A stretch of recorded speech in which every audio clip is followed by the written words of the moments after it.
Hello guys, I'm your physical therapist Keshav. Hello guys, I am your physical therapist Purushottam. तो आज हम discuss करने वाले हैं घुटने के गठिया के बारे में, या फिर हम उसको ओएनी भी कह सकते हैं। तो इसी के बारे में आगे के अब पार्ट्स में इसको डिस्क्राइब करेंगे ओएनी क्या है। तो चलिए शुरू करते हैं। Let's start.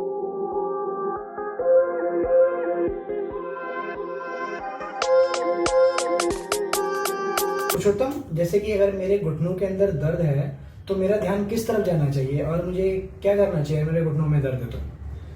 अगर आपके नी में पेन है तो जो नी के स्ट्रक्चर्स हैं वो अफेक्टेड हो सकते हैं। जैसे कि आप यहाँ पे देख सकते हैं, हमारे यहाँ पास नी का मॉडल है।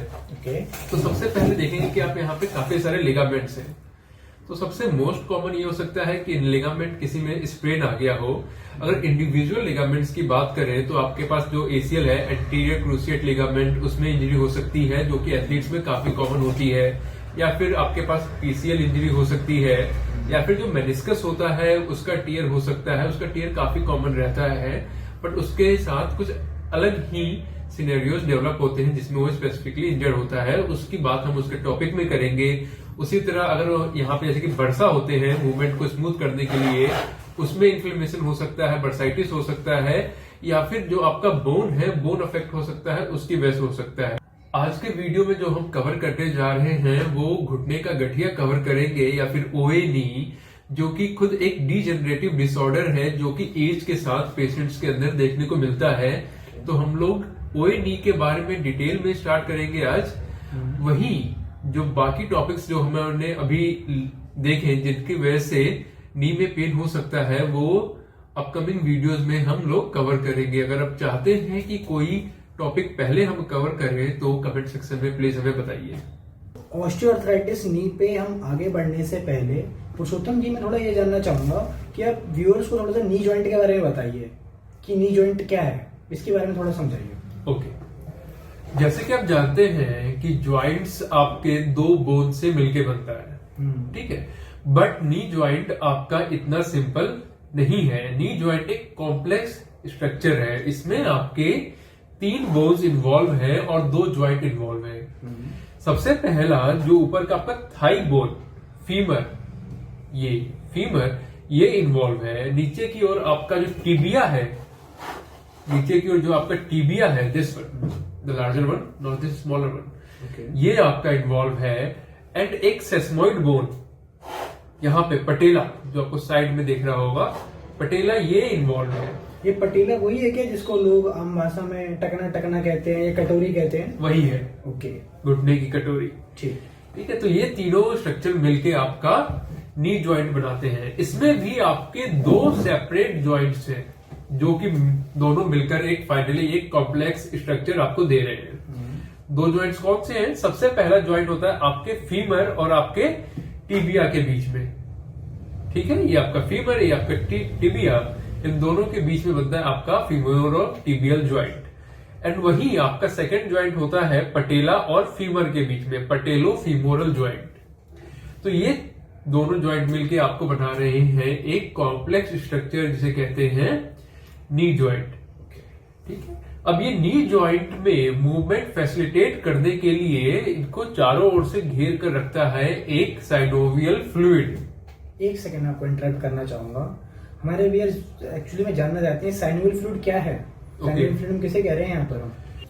साइनोवियल फ्लूइड एक आपका फ्लूइड है जिसे कुछ लोग ग्रीस भी कहते हैं। घुटने का ग्रीस, जैसे बोलते हैं कि मेरे घुटने में ग्रीस खत्म हो गई।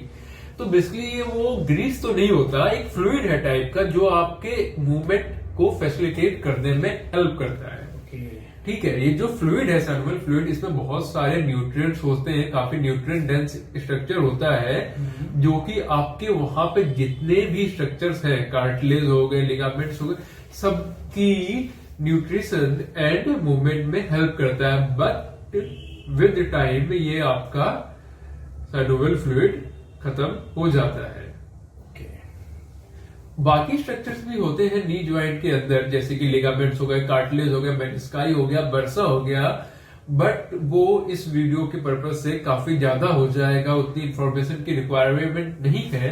तो अभी हम लोग खुद को बोन और ज्वाइंट तक सीमित कर रहे हैं। तो केशव, ये तो मैंने बता दिया कि नी जॉइंट के स्ट्रक्चर के बारे में, बट हम लोग बात कर रहे थे घुटने का गठिया या फिर ओए नी के बारे में, तो उसमें यहाँ पर क्या हो रहा है, क्या चेंज हो रहे हैं? ओके ऑस्टियोआर्थराइटिस इसके अंदर क्या होता है, हमारा जो loss of synovial fluid, loss of cartilage होता है हमारा टाइम के साथ साथ, या फिर हमारा वियर एंड टियर भी इसके अंदर हमारा देखा जाता है, जिसकी वजह से क्या होता है कि जो हमारे नीचे हो गए हमारी टिबिया, ऊपर हो गया हमारा फीमर, अगर हमारे बीच के जो ग्रीस है इस दोनों के बीच के अंदर का, जैसे कि आप देख भी सकते हैं, ये हमारा जब ग्रीस जब खत्म हो जाता है तो हमारी मूवमेंट के टाइम जो है बोन एक दूसरे से फ्रिक्शन करती है, फ्रिक्शन घर्षण करती है, जिसकी वजह से हमारा इन्फ्लामेशन होता है, और इन्फ्लामेशन की वजह से हमारा पेन होता है। ये बहुत ज्यादा कॉमन है। कैसा उस समय से आप लोग बात कर रहे हैं कि ये इन्फ्लेमेशन होता है, चाहे लास्ट वीडियो में बात की थी, बट ये इन्फ्लेमेशन होता क्या है, थोड़ा लेमन टर्म्स में बताएंगे प्लीज? हाँ बिल्कुल। इन्फ्लामेशन जो होता है वो हमारा बॉडी का रिस्पॉन्स होता है किसी भी इंजरी को लेकर। इसके अंदर हमारे को कुछ चीजें देखने को मिलती है, जैसे कि वहां पर पेन, सबसे पहला पॉइंट पेन आ गया, वहां पर हमारी रेडनेस मिल सकती है, हीट यानी कि टेम्परेचर वहां का हमारा थोड़ा बढ़ा हुआ मिलेगा, वहां पे आपको गर्माहट महसूस होगी उस जॉइंट पे, चाहे वो स्ट्रक्चर पे, या आपको वहां पर गर्माहट भी होगी जैसा कि बताया पुरुषोत्तम ने। और फिर उसके बाद हमारा यहाँ पर लॉस ऑफ फंक्शन भी मिल सकता है। लॉस ऑफ फंक्शन बोले तो कि उसके अंदर हमारा जो मूवमेंट होगी हमारी जॉइंट की, वो हमारी रेस्ट्रिक्ट हो जाएगी, यानी कि रुक जाएगी, और हम डरेंगे वो करने की वजह से, क्योंकि पेन आ रहा है हमारा, हम वो करने से डरेंगे अपने आप को। पुरुषोत्तम थोड़ा सा बताइए कि जो घुटने का गठिया होता है, इसके लक्षण क्या क्या होते हैं और क्या क्या लक्षण देखने को मिलते हैं हमारे पेशेंट के अंदर? ओके, तो बेसिकली हम लोग ओए नी के साइन एंड सिम्टम्स के बारे में डिस्कस करना चाहते हैं। एब्सोल्युटली, बिल्कुल, बताइए। तो सबसे पहले जो हमने अभी देखा, हम लोग ने बात की कि यहाँ पे इन्फ्लेमेशन है ओएडी में, तो जो आपके इन्फ्लेमेशन के क्लासिकल सिम्टम्स हैं वो तो आएंगे। फॉर एग्जांपल आपका पेन रहेगा, आपके स्वेलिंग होगी वहां पे, आपके स्टिफनेस रहती है। ओएडी में मॉर्निंग स्टिफनेस थोड़ी सी ज्यादा होती है, जब सुबह में उठते हैं तो घुटने में थोड़ी सी अकड़न सी रहती है, खड़े होने में या फिर वॉक करने में वो दिक्कत आपको साफ पता चलेगी। उसके साथ साथ जब आप देखेंगे कि जो घुटने में से कुछ आवाज आ रही होगी आपको, किसी ज्वाइंट में से, स्पेशली साइनोवियल ज्वाइंट्स में से आवाज आना कोई नुकसानदेह बात नहीं है, कोई ऐसा अलार्मिंग साइन नहीं है, बट यहाँ पे जो आवाज आती है वो सेपरेट होती है, उसको हम क्रेपिटस कहते हैं। OAD is most of the time associated with crepitus. उसके साथ अगर बात करें तो जो आपके पेशेंट होंगे उनमें आपको मसल वीकनेस देखने को मिलेगी, जो वहां पे मांसपेशियां हैं, ऊपर क्वाड्रिसेप्स हो गए, उनकी आपको कमजोरी देखने को मिलेगी। उसके साथ साथ इसकी वजह से जो दिक्कतें आएंगी पेशेंट को अपने लाइफस्टाइल में, उनमें से मेजर रहेगा कि वो ऑल्दो वॉक तो कर पाएगा बट उसको लॉन्ग वॉकिंग में दिक्कत होगी, अगर उसको ज्यादा देर तक खड़े रहना हो उसमें दिक्कत होगी, लॉन्ग स्टैंडिंग में दिक्कत होगी, जमीन में काफी नीचे बैठना काफी मुश्किल होगा उनके लिए, अगर बैठ गए तो बैठकर उठना मुश्किल होगा। वहीं अगर स्टेयर केस की बात करें तो स्टेयर केस में ऊपर की ओर जाना ज्यादा मुश्किल है एज कम्पेयर टू नीचे आना ऑल्दो डिफिकल्ट रहेगा बट वो उतना नहीं रहेगा जितना ऊपर जाने में तकलीफ होती है। इसमें थोड़ा सा मुझे लग रहा है कि अगर कोई पर्सन है ज्यादा वेट बेयरिंग करके जा रहा है तो उसको भी मेरे ख्याल से पेन होगा ज्यादा। डेफिनेटली आपके ज्वाइंट पे लोड आ रहा है, जितना ज्यादा आपके शरीर का वजन होगा उतना ज्यादा लोड आपके ज्वाइंट्स पे आएगा, उतना ही ज्यादा तकलीफ होगी। जैसे केशव ने बताया यहाँ पे बोन टू बोन फ्रिक्शन हो रहा है, जितना ऊपर से लोड आएगा फीमर से उतना ही ज्यादा नीचे लोड जाने के लिए इसको काम करना पड़ेगा, तो ज्यादा load bone to bone contact होगा, ज्यादा लोड होगा, ज्यादा बोन टू बोन कांटेक्ट होगा, ज्यादा फ्रिक्शन होगा, ज्यादा पेन होगा। एक चीज आपको ध्यान रखनी होगी, जो आप अपना घुटना देखेंगे एक नॉर्मल इंडिविजुअल का तो उसका शेप एक अलग होता है, वहीं जब आप एक ओए नी से अफेक्टेड पर्सन का नी देखते हैं तो उसमें क्रॉनिक केस में आपको नी जॉइंट की डिफॉर्मिटी भी देखने को मिलेगी।